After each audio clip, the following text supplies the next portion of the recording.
पिछले 11 वर्ष के अंदर देश के यशस्वी प्रधानमंत्री आदरणीय श्री नरेंद्र मोदी जी के यशस्वी नेतृत्व में उन 3 महत्वपूर्ण घटनाओं को कभी विस्मृत नहीं कर सकता। याद करिए, 5 अगस्त 2020 प्रतिष्ठा द्वादशी के आज के इस आयोजन के अवसर पर मैं सबसे पहले देश के रक्षा मंत्री जी का इस पावन आयोजन के अवसर पर हृदय से स्वागत करता हूं, उनका अभिनंदन करता हूं।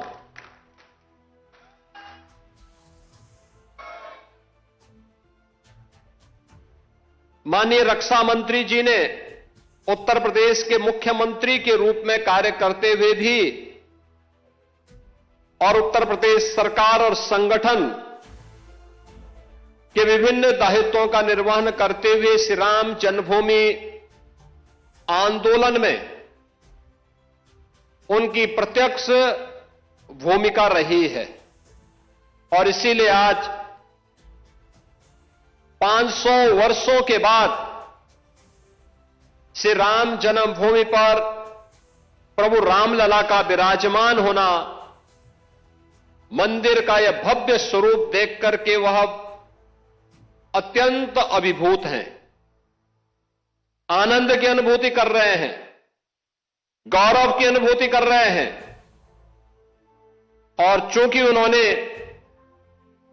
उस आंदोलन में सक्रिय भूमिका का निर्वहन किया, तो स्वाभाविक रूप से आज के इस समारोह में जब प्रतिष्ठा द्वादशी के इस अवसर पर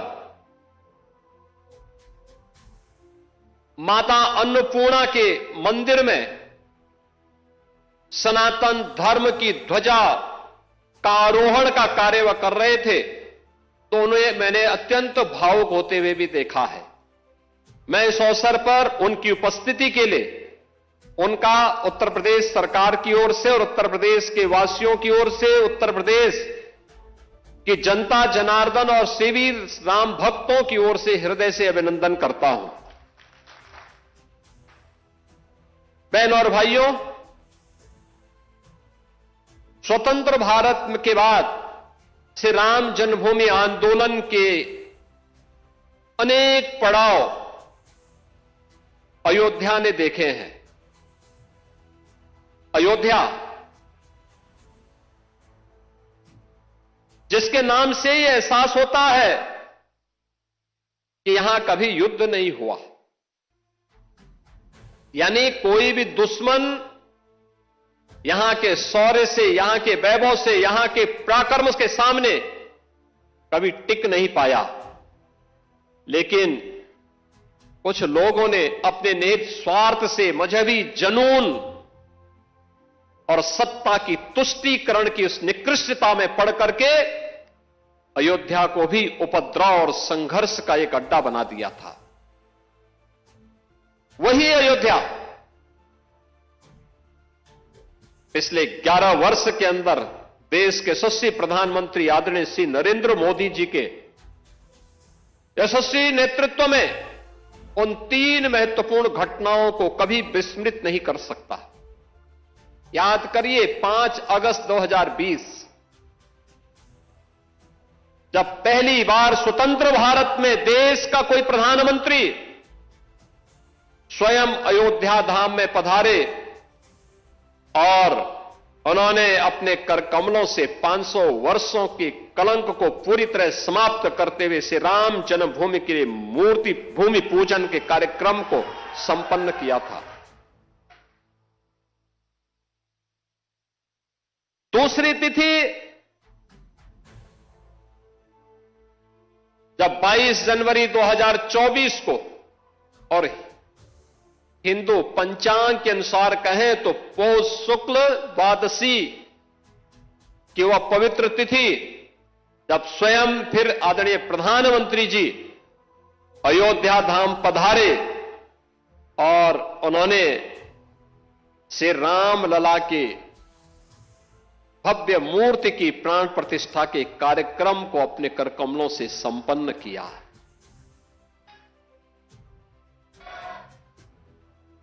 तीसरा,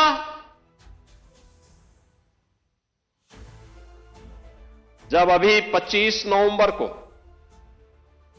विवाह पंचमी के शुभ अवसर पर आदरणीय प्रधानमंत्री जी फिर अयोध्या आए थे और राम मंदिर के मुख्य शिखर पर उन्होंने सनातन धर्म की ध्वजा पताका को, भगवा ध्वजा को प्रतिष्ठित करके सनातन से ऊपर कोई नहीं, इस सनातन की ध्वजा पताका हमेशा दिग दिगंत तक ऐसे ही गूंजती रहेगी और ऐसे ही दिखाई देगी। इस उद्घोष के साथ उन्होंने अयोध्या में आकर के पूरे देश और पूरी दुनिया को एक संदेश दिया। बहनों और भाइयों, अयोध्या ने जो संघर्ष देखा था, पिछली सरकार ने अयोध्या को लहूलुहान करने का कार्य किया था। जिस अयोध्या में कभी संघर्ष नहीं होते थे, उस अयोध्या को लहूलुहान करने वाले लोग, उस अयोध्या में जिनके शासन में आतंकी हमले होकर के अयोध्या को लहूलुहान करने का प्रयास हुआ था, लेकिन प्रभु की कृपा और बजरंगबली जहां की रक्षा स्वयं कर रहे हो, वहां तो भूत पिशाच से निकट नहीं आवे महावीर जब।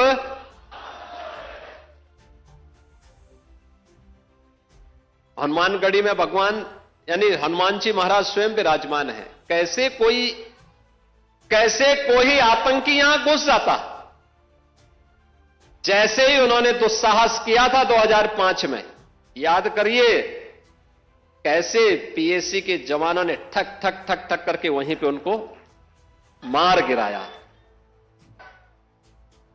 अयोध्या तो संदेश देती है और उसी संदेश को आगे बढ़ाने के लिए अब आप देखते होंगे देश और दुनिया का कोई भी ऐसा श्रद्धालु नहीं, सनातन धर्मावलंबी नहीं, जो अब अयोध्या आकर के दर्शन करके अभिभूत न होता हो। 1 लाख एवरेज अगर हम लोग देखें, पिछले 5 वर्ष के अंदर 45 करोड़ से अधिक श्रद्धालु अयोध्या धाम में आया है। जहां पर पहले कुछ लाखों में लोग आते थे। याद करिए 17 के पहले न बिजली थी, न पानी थी, न स्वच्छता थी, न सड़क थी, न कनेक्टिविटी थी, कोई सुविधा नहीं थी, सुरक्षा की भी व्यवस्था नहीं थी, और कोई जय श्री राम बोलता था तो उस पर लाठी जरूर पड़ जाते थे, गिरफ्तारियां हो जाती थी। आज तो आप देश में जाइए, राम राम बोलिए, जय श्री राम बोलिए, और अब तो भारत सरकार की योजना भी जी राम जी के नाम पर ही आ गई है, जो रोजगार की सबसे बड़ी स्कीम बनने जा रही है। कोई भी बेरोजगार व्यक्ति जब आएगा